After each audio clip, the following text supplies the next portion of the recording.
In example 9, we have been asked to write the equation for the line tangent to the graph of g inverse of x when x equals 2. So for example 9, we are going to have to refer back to the table that we were given and that is in your notes. So let's take a look first and see what we need to do here. So since we're looking for the tangent line to this graph, the first thing I need to do is find the derivative of this function. And so let's take the derivative of the inverse function of x at 2. So that's going to be g inverse of 2 prime. And so this kind of begs the question, what was g inverse of 2? G inverse of 2. And to figure that out, let's go back to the table. So g inverse of 2 gave us 4. So, all right. This is equal to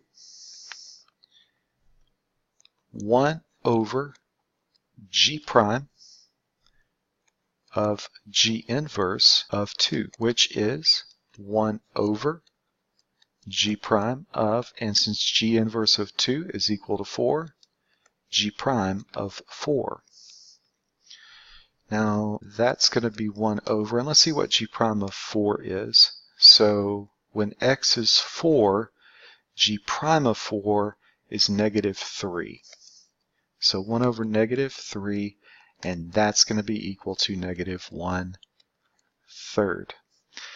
All right, so what is that tangent line again? So the tangent line is going to be the point slope formula for a function. So that's f of x is equal to f prime of a times x minus a plus f of a. And so in this particular case, y is going to be equal to g inverse of 2 primed times x minus 2 plus g inverse of 2. Substituting the values, we have y equals negative 1/3 times x minus 2 plus, and g inverse of 2. What is g inverse of 2?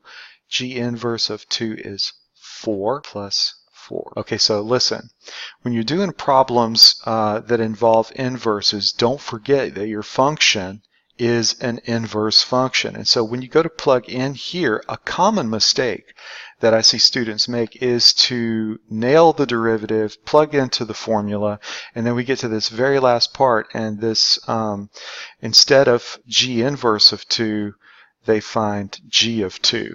And so g of 2 would be negative 3. So just remember that your function here is the inverse function, g inverse.